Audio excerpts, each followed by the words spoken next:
Okay, so to install the OLED bezel into the panel, depending on your kit version, if you have a full parts kit, bag 25 is going to look like this.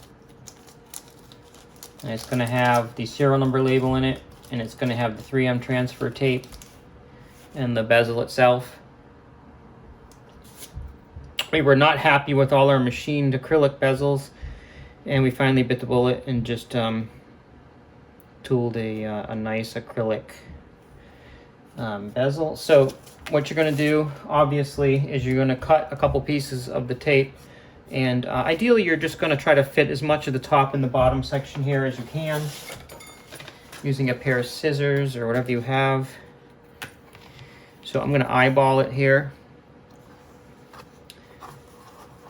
Try to cut a piece. And then just keep trimming it until I get to the correct size.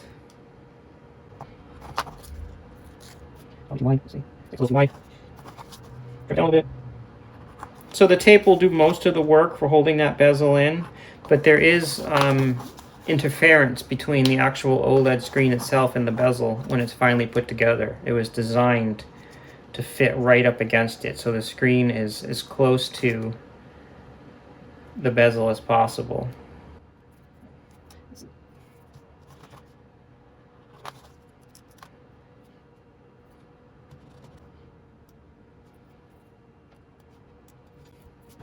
Okay, and then your screen obviously goes only one way, so a little bit more space on the top than the bottom. It's going to fit nicely in there, and you're going to press it until you can see the bubbles in the adhesive are gone. Get it as good as you can.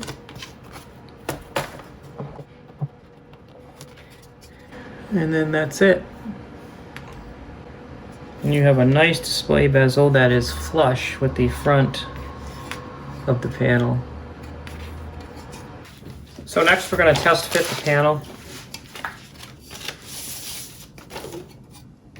Be patient when you do this. A lot of times things don't line up perfectly at first. The panel itself, all the slots and holes and everything in there are machined in there, so the tolerances are pretty tight. So I'm going to kind of give this a look beforehand to make sure everything's pretty well aligned.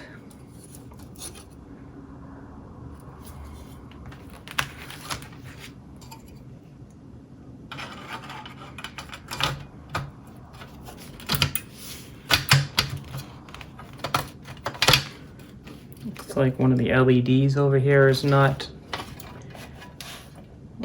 perfectly aligned. Bottom LED there that was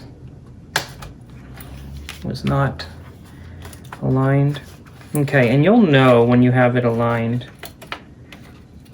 Get another one over here. Okay, so there it goes, and you'll know these switches will stick out just a little bit. The top of the switch here, you'll know. Also, where the pots go, there's a recess in the backside, and they really align really well. So at this time, I did not put there's some fender washers that space the encoder bushing from the panel the perfect amount. You put 2 or 3 fender washers in there that are from bag 2. You don't have to do that right now. This is just a loose fit check. Okay, so you can see now, if you were to look from behind, you can see the OLED is pretty much right up against that screen in there. You probably can't see it on camera, but that's good. So now we can take this off, put our panel away. Incidentally, you might want to put some like painter's tape or something around the edges to just preserve the panel while you're playing around with it, doing assembly. So now we're ready to kind of put this aside, and we'll start to do the board stack up with the main board, the panel board, the DAC board, the PCB stack, and then we won't have to come back to this and test this again later. We know it fits already.